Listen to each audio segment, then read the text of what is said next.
Tagusin nyo muna, alinisin nyo muna.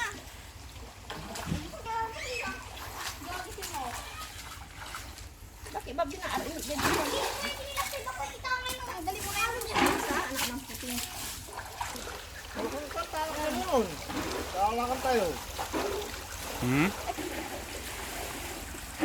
Kaya mayroon kayong pag-ano, pag-lumluman.